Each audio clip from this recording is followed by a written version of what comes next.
You're listening to MedX, the Medical Extrusion Podcast, presented by US Extruders. Extrude with confidence, custom extrusion equipment designed for you and your application. Hey, Brian, welcome to the MedX Podcast. Good morning, Steve. Yeah, thanks for having me on.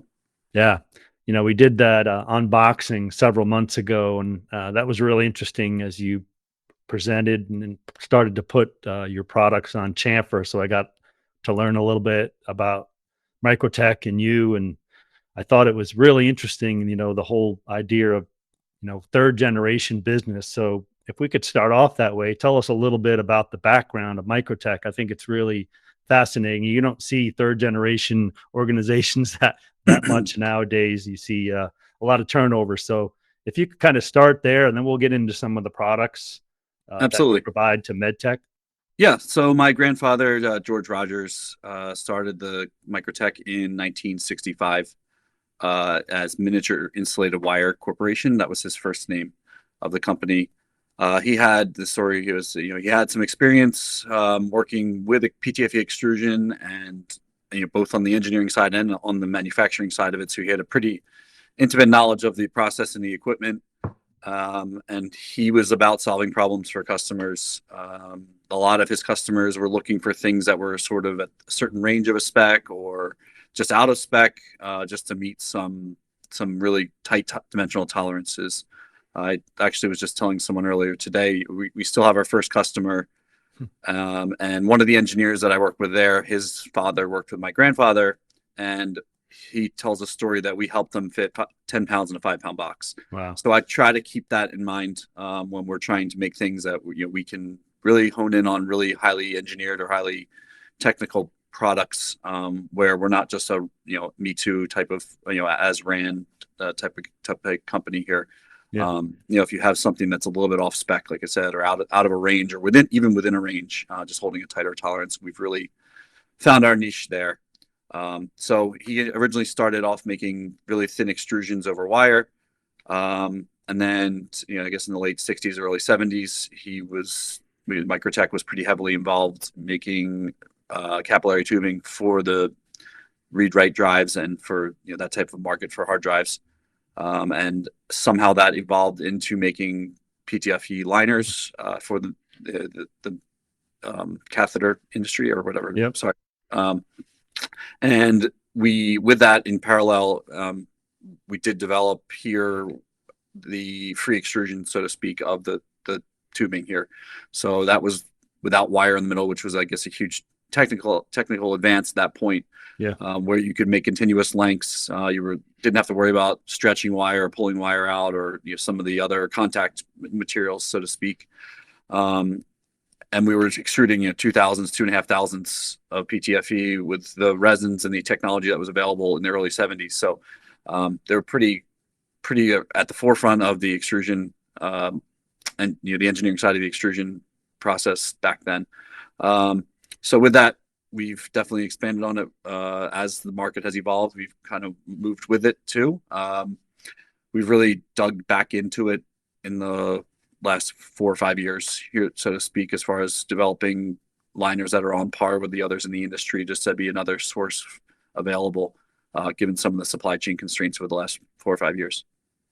How did that evolution happen when you initiated starting to extrude small thin wall and small diameter PTFE, maybe over a wire, then free extrusion, like you said, for the hard drives? And that's the second time I've heard about that story, about maybe in the 70s or whatever. I don't know what it was probably later, the hard drives a lot later, but that small capillary tubing. And then what was the precipitous to get into medical? Was it because people started to come to you and say, hey, I see that you extrude PTFE, thin wall, small diameter.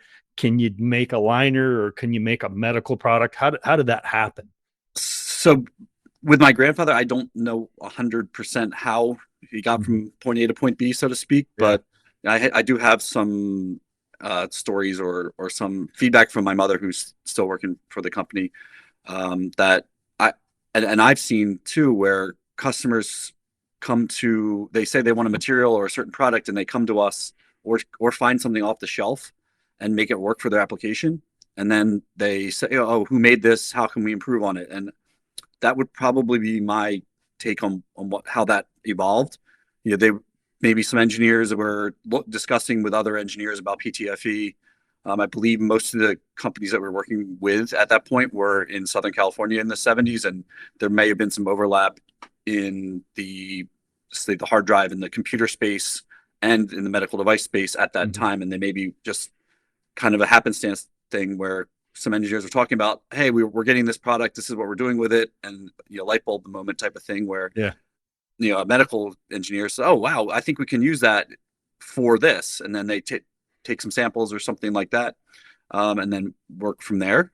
But that's my theory on that, so to speak. Yeah, because I do see that from time to time. A customer will come to us and say, hey, we're using this product that we found from this distributor or on the shelf.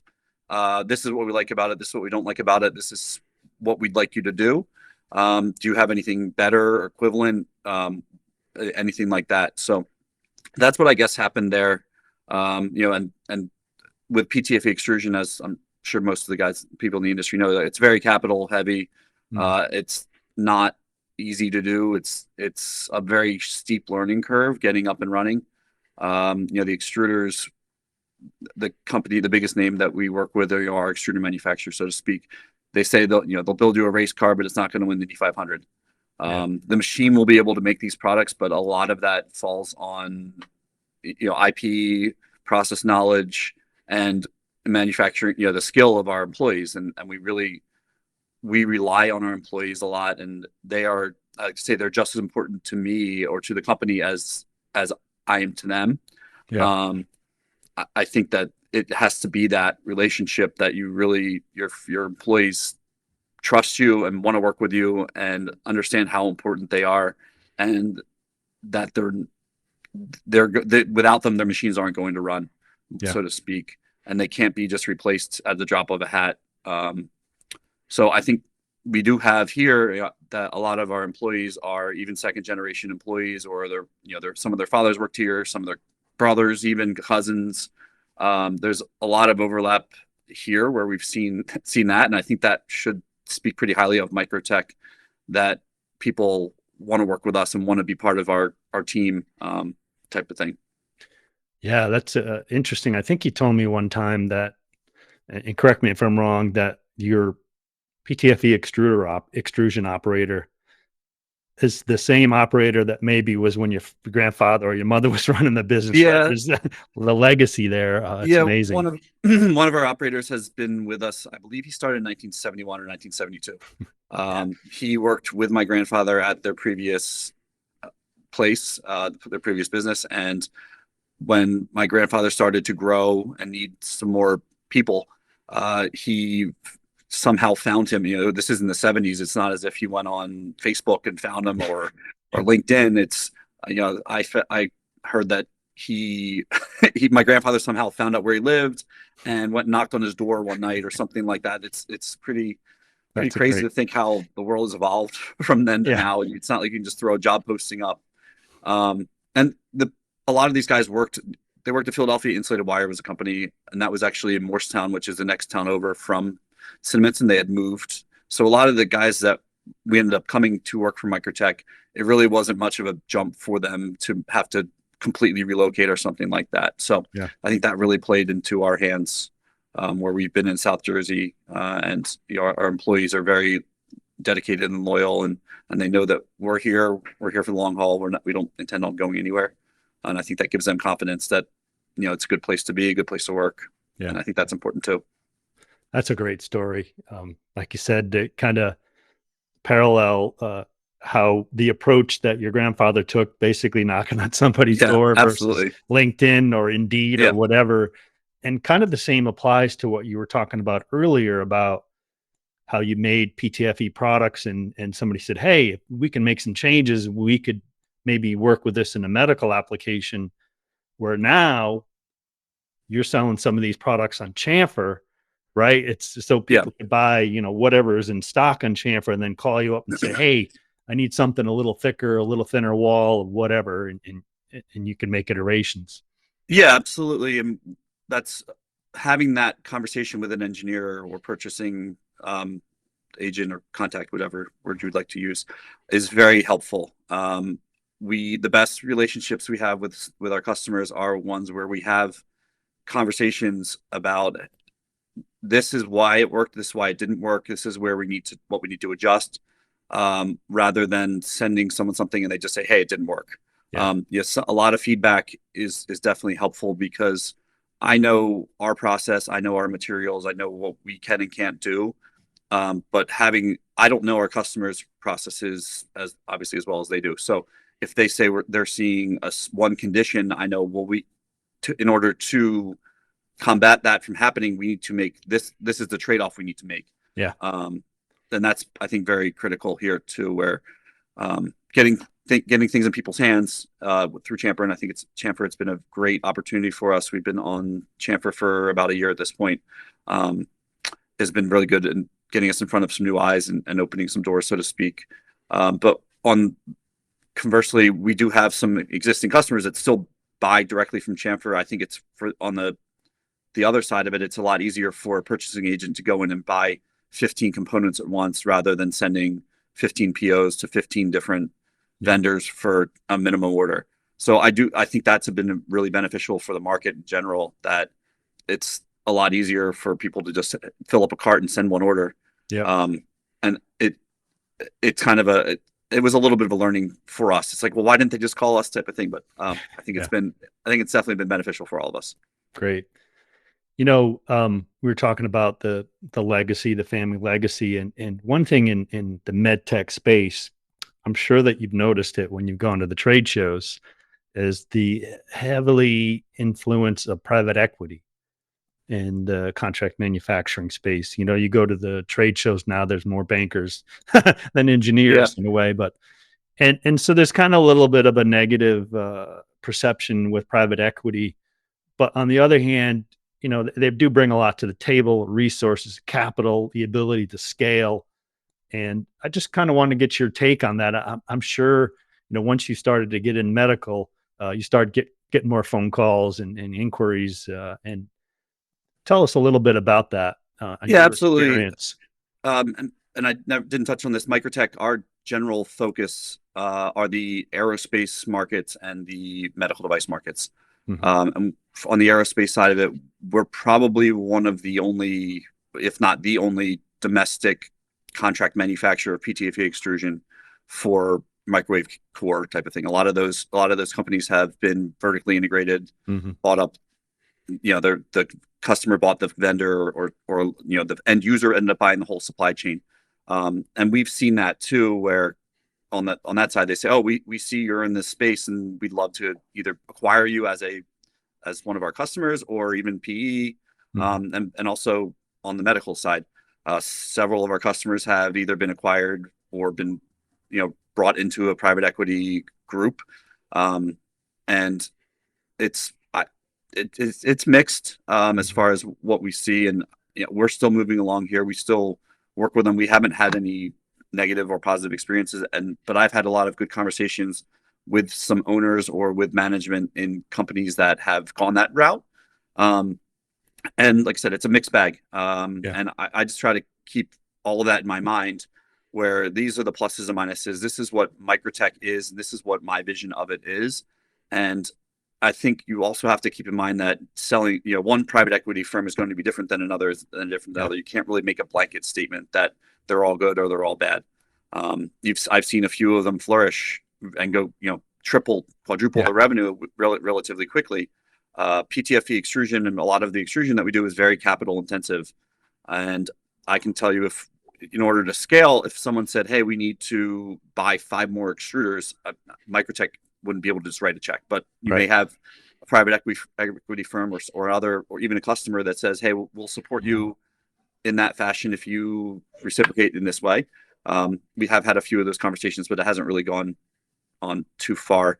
I'm not intending on selling, and I don't think that I foresee that happening in the next 10, 15 years. I think we'll see where things go from there. I don't want to say no, I don't want to say yes type of thing. I feel like, this is my family business, and I think that it means a lot to me there that it's that part of it, and I don't want to give it up, type of thing.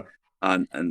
And that's, a conversation that's always open. But yeah, it has changed the market, but I think that it's like I said, it's been good. We've seen generally positive results. You do occasionally hear of some stories here and there, but as everyone probably knows, people don't like change, but change is not always bad. So right.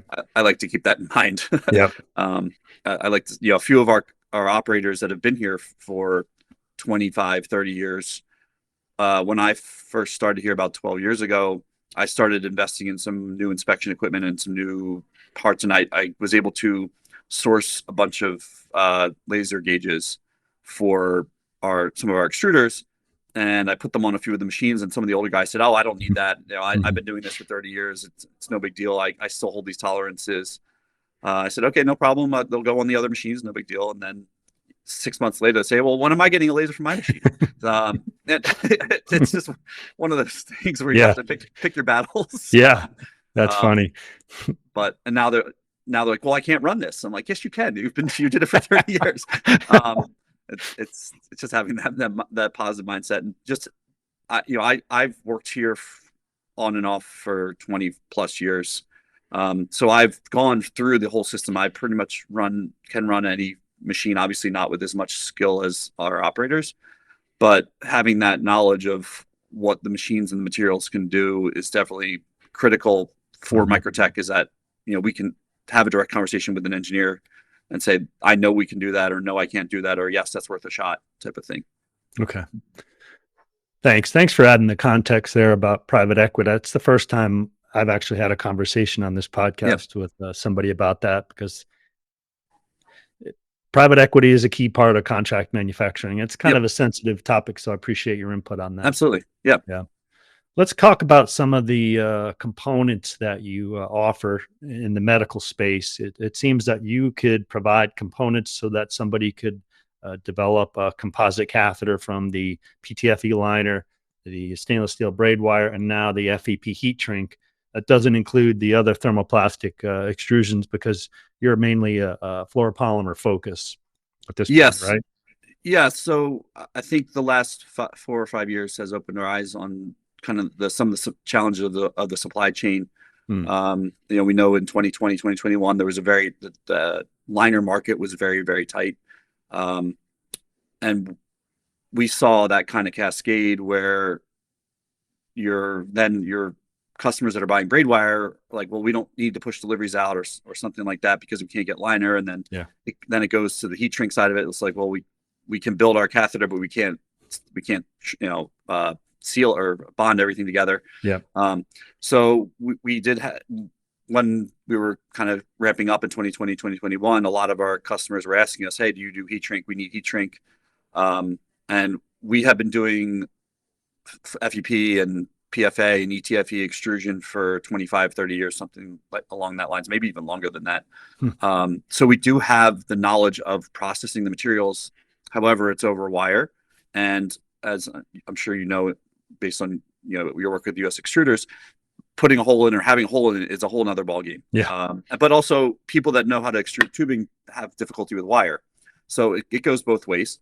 And we decided last year that to make a serious investment here and ramp up. And given that we already had the extrusion equipment and knowledge of the materials, it was relatively straightforward for us to at least get the processing side of it. It's just the downstream equipment, learning what impacts what when you adjust settings on the extrusion line.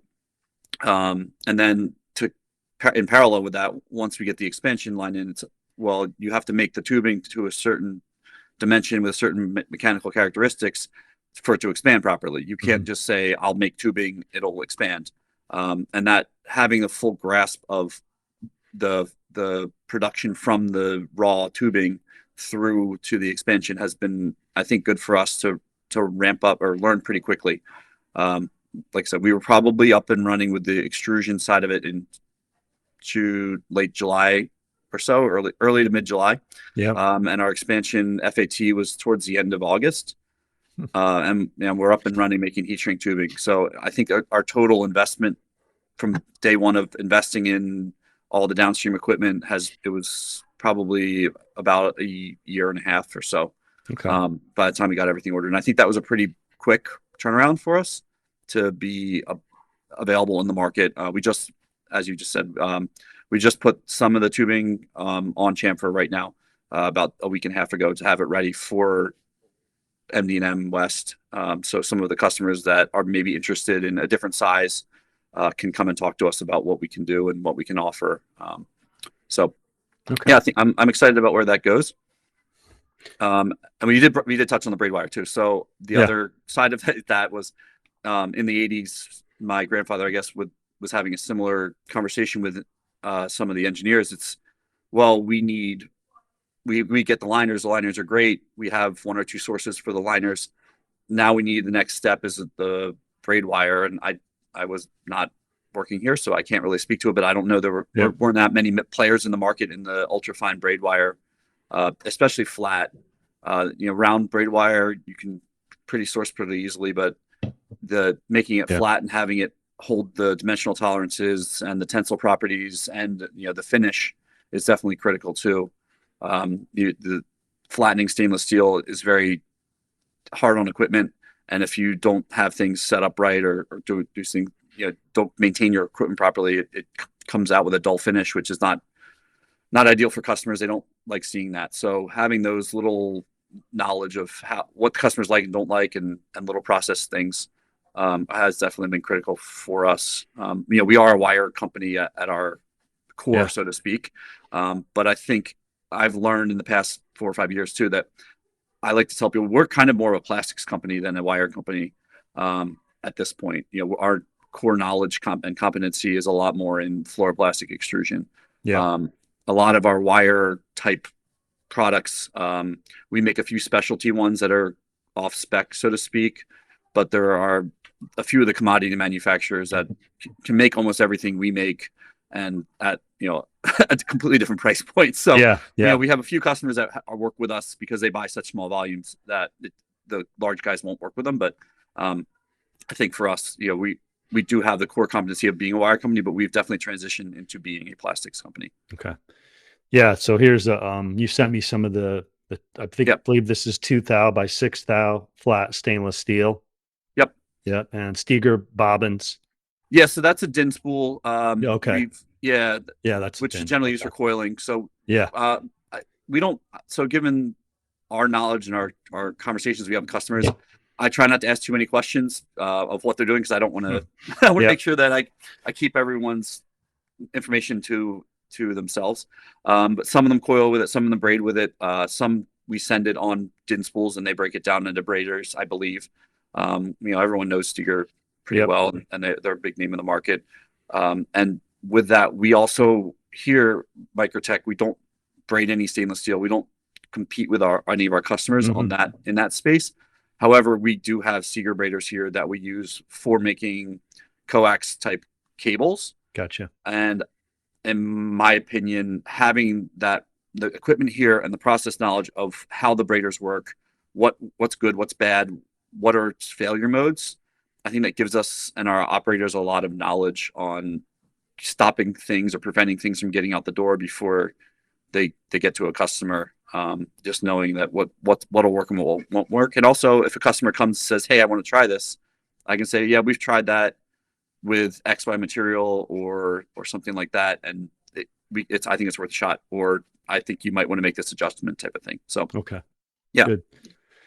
That's excellent. You're talking about the supply chain challenges and which was the precipitous for a lot of folks getting into the fluoropolymer products, whether it be heat shrink or PTFE. And some of the folks that were extruding thermoplastics, non-fluoropolymer, that's a little bit of a challenge to get into FEP, different type of extruder metallurgy because of the temperature and the corrosive nature. But you having that base of fluoropolymer knowledge already, that's kind of a testament to why within a year and a half, you were ready to be up to speed. And even with the PTFE, you had that a long time ago.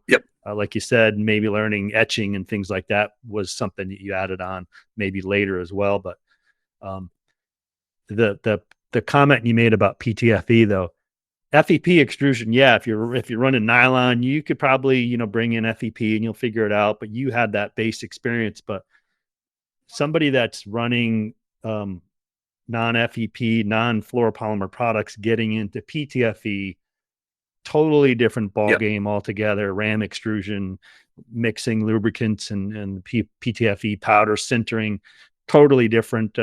So when people were like, okay, I can't get liners, I can't get heat shrink. Okay, we can bring heat shrink tubing in house, but you still don't have a liner. Right.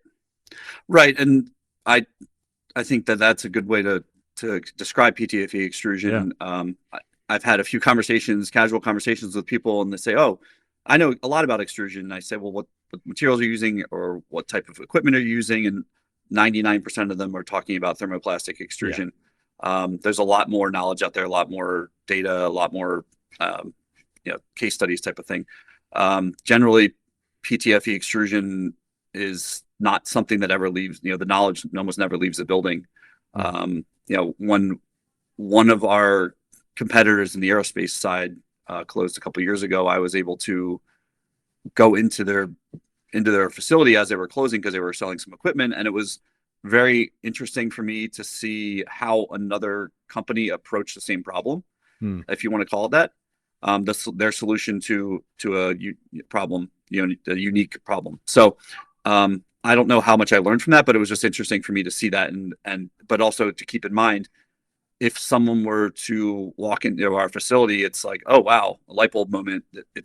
It's maybe a very elegant or simple solution to a complex problem, and I think that's something that we've always been very protective of, and I'm sure a lot of everyone else that does it is very protective of their process knowledge, because there are so many intricacies to processing PTFE, tooling, lubricants, grades, oven temperatures, residence times, such as that. You did mention etching. We've been etching liners for 35, 40 years as well. So etching wasn't a new process for us. However, from where we previously were to where we were in the last 5 years, etching something with a 2 thou wall versus etching something with a sub 1.5 thou wall is a whole new challenge, and that was a little bit of a roadblock for us.